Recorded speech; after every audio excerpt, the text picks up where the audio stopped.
Bienvenue sur Africa 24 dans cette nouvelle édition du Non-Stop Info. Voici les titres. Attente des premiers résultats en Guinée-Bissau après l'élection présidentielle de dimanche. Un scrutin marqué par des échauffourées et des accusations de fraude lancées par le camp du chef de l'État sortant. La Chine, premier partenaire commercial du continent, une relation qui s'est accélérée au cours des 10 dernières années, une coopération dans laquelle le géant chinois investit massivement dans les infrastructures africaines.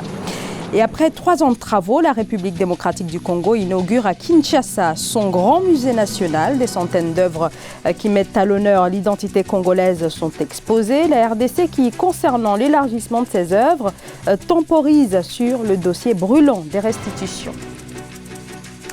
Et on commence donc par l'élection présidentielle en Guinée-Bissau. Plus de 700 000 électeurs étaient appelés aux urnes dimanche pour élire leur nouveau président. 12 candidats, dont le président sortant José Mario Vaz, sont en lice pour cette élection, censée tourner la page des crises à répétition dans ce pays d'Afrique de l'Ouest. Alors, les premières tendances sont attendues en début de semaine, mais le scrutin est d'ores et déjà terni par des accusations de fraude. Aïssatou Bari. Les Bissau-Guinéens se sont rendus aux urnes dimanche 24 novembre 2019 pour élire leur nouveau président. Une élection qui devrait permettre au pays de commencer un nouveau départ, mais qui suscite à la fois espoir et crainte, dû en grande partie à son histoire politique. Rappelons que le président José Mario Vaz est le premier président démocratiquement élu à avoir achevé son mandat depuis l'indépendance du pays en 1974. Ficamos a saber definitivamente. Nous savons maintenant qu'après 5 ans, il est possible de rester dans un palais présidentiel en Guinée-Bissau sans avoir à subir un coup d'État ou tout autre type d'événement qui puisse compromettre la paix dans le pays. Nous avons créé les conditions pour que les futurs présidents puissent gouverner dans la paix. Quel que soit le résultat de cette élection, le nouveau président devra faire face à de multiples défis. De l'avis de certains analystes, le maintien d'un climat politique apaisé pourrait permettre au pays d'entamer un processus de développement pérenne et durable. Celui qui veut être élu président devra unir le peuple de Guinée autour de la même cause pour rétablir la paix en Guinée-Bissau. Il doit être un président tolérant qui puisse accepter les autres afin que la haine qui règne dans ce pays puisse disparaître.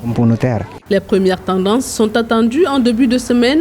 Quant au second tour, sa date est fixée au 29 décembre 2019. L'élection présidentielle se tient dans un contexte de vive tension entre le président sortant José Mario Vaz, candidat indépendant à sa propre succession, et le Parti africain pour l'indépendance de la Guinée et du Cap-Vert, PAIGC, d'où il a été exclu. C'est pourtant sous les couleurs de ce parti majoritaire au Parlement qu'il a été élu en 2014.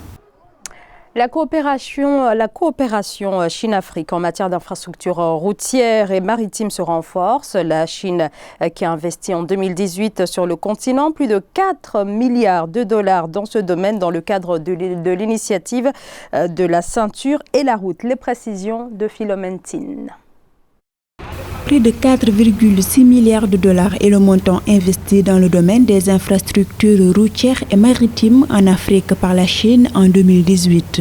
Ce financement entre dans le cadre de l'initiative La ceinture et la route du président chinois Xi Jinping mise en place en 2013. L'intérêt de la Chine envers l'Afrique réside majoritairement dans le domaine infrastructurel parce qu'il y a un déficit en infrastructure. Toutes les routes en Afrique sont à refaire et les pays n'ont pas à l'interne des ressources pour financer ces infrastructures routières qui sont très importantes pour le développement. Selon le Consortium pour les infrastructures en Afrique, la faiblesse des infrastructures dans le continent représente un obstacle majeur à son développement. Il précise qu'en 2015, le total des financements dans ce cadre en provenance de la Chine a atteint 20,9 milliards de dollars. Le plus important pour la Chine et pour l'Afrique serait que la Chine renforce les capacités infrastructurelles du continent, telles que les entreprises africaines puissent être capables de financer et de réaliser les projets d'infrastructure elles-mêmes.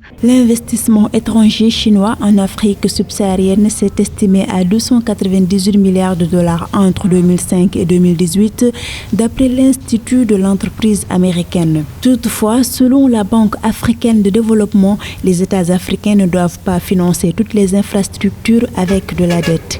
Il est nécessaire qu'ils arrivent à négocier les contrats pour le financement des infrastructures.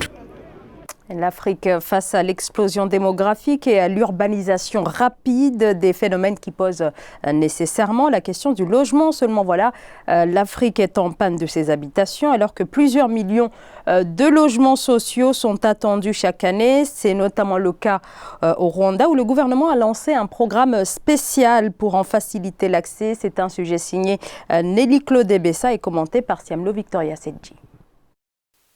L'accès au logement décent et abordable au Rwanda a toujours été un véritable casse-tête pour les autorités du pays. Pour y remédier, la Banque rwandaise de développement et l'Office rwandais du logement ont lancé un programme visant à offrir aux Rwandais des hypothèques moins chères lors de leur premier achat de maison. Le projet de financement du logement présente aux citoyens des hypothèques moins coûteuses et une durée de paiement plus longue allant jusqu'à 20 ans. En favorisant l'accès au logement, cela va accélérer le retour notamment des Rwandais au pays. Et un tel montage financier permet alors de réduire essentiellement les inégalités sociales. L'initiative financée à hauteur de 150 millions de dollars par la Banque mondiale intervient au moment où le secteur du logement au Rwanda est en proie à de multiples problèmes, tant du point de vue de la demande que de l'offre. Avec ce nouveau projet, les prêts hypothécaires qui se situaient autour de 16% stagneront désormais à 11%. Déjà même à 11% pour une moyenne de taux d'emprunt en Afrique, c'est déjà historique. Le gouvernement du Rwanda, à travers la Banque du Rwanda, se porte garante déjà de faire les investissements. Donc les risques notamment d'insolvabilité de la part des futurs locataires peuvent être alors atténués par le fait que l'État se porte caution garante en cas notamment de défense de la part de ces usagers-là. C'est une très bonne initiative. 11%, ça serait vraiment un taux historique. La Banque rwandaise de développement a indiqué que les bénéficiaires des prêts doivent être des citoyens et des résidents sur le territoire dont le revenu mensuel ne dépasse pas 700 000 francs rwandais. Les initiatives actuelles en matière de logement constituent une intervention contre une demande estimée à environ 31 000 unités de logement par an. L'agroécologie se développe de plus en plus en Afrique de l'Ouest. Dénonçant la dégradation des terres et prônant une indépendance alimentaire, des acteurs régionaux expérimentent des techniques agricoles permettant d'améliorer les rendements tout en régénérant les sols et en économisant l'eau. Illustration au Bénin dans ce reportage de Lefty Ounou. Au Bénin, Michel Babadidé, docteur vétérinaire, concepteur de la Maison du Paysan, située à Lokossa au sud du pays, œuvre pour le développement en milieu rural en Afrique. Icône des fermiers africains et béninois, il œuvre continuellement au renforcement des connaissances liées aux pratiques de l'élevage et de l'agriculture des agriculteurs, éleveurs et techniciens. À l'initiative de l'Organisation des Nations Unies pour l'alimentation et l'agriculture FAO, il a reçu dans son centre pour formation des Bissau guinéens. Objectif, leur apprendre des techniques agricoles visant à booster l'agriculture familiale intégrée et intelligente face au climat dans les pays des petites îles en Afrique. Ce qui m'a marqué, c'est ce nouvel comportement de paysans et envers leur profit économique dans leur élevage. Ils ont vu la possibilité, à partir de la base traditionnelle dont ils disposent, de développer tout ce dont ils pourraient avoir besoin. Après la Maison du Paysan qui fédère une dizaine d'espèces animales sur une superficie de 700 mètres carrés, Michel Babadidé a entamé la marche vers la modernité à travers le village des paysans. Il s'agit d'un centre d'innovation verte pour la restauration des économies villageoises. Avec 10 poules, on peut faire 300 poulets vivants en 6 mois. On peut faire du maïs sans engrais chimiques. On peut produire les feuilles de laurier. On peut produire des légumes. On peut produire du poisson. On peut produire du compost. La Maison du Paysan et le village des paysans comportent plus de 3000 différentes espèces animales locales, notamment les volailles, les pigeons, les ruminants, les lapins et porcs. Environ 12 millions de francs CFA y sont investis par an afin d'assurer leur alimentation.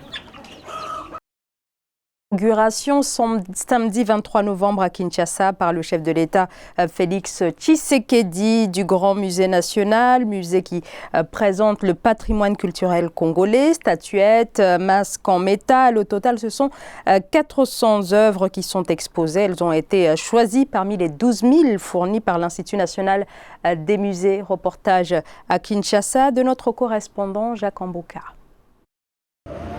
Sur le boulevard Triomphal, à côté du second hôtel du gouvernement et palais du peuple à Kinshasa. Ici est érigé le nouveau musée national de la République démocratique du Congo, un imposant bâtiment qui a coûté environ 21 millions de dollars américains, fruit de la coopération avec la Corée du Sud. Cette infrastructure a été inaugurée par le chef de l'État, Félix Tshisekedi. Le musée national de la RD Congo comprend 3 salles d'exposition, dont 2 salles d'exposition permanentes et une salle d'exposition temporaire. 2 réserves totalisant 12 002 objets, un laboratoire de restauration moderne. Malgré toute sa diversité culturelle, la République démocratique du Congo n'avait pas un espace digne pour la conservation de ses œuvres d'art. Plusieurs autres objets sont encore ailleurs, notamment en Belgique. Le rapatriement fera l'objet de concertations, a déclaré le chef de l'État. C'est un patrimoine congolais, donc un jour il faudra bien que ce patrimoine revienne, mais il faut le faire de manière organisée.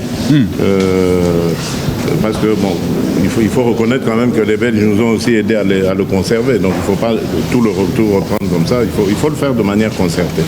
Construit avec le soutien de l'Agence sud-coréenne de coopération internationale, le musée national a été remis au gouvernement congolais en juin 2019. Son entretien est un autre défi car il en faudra 480 000 dollars par an. Un défi certes, mais qui doit être facilement relevé si une bonne politique de gestion est mise en place pour ces patrimoines destinés à conserver les objets d'art, mais aussi générer des recettes.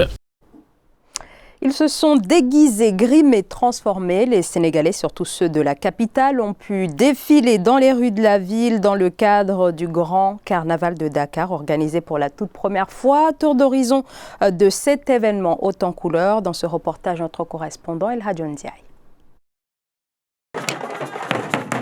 Le boulevard du centenaire de Dakar a accueilli ce samedi 23 novembre une fête des cultures et des traditions.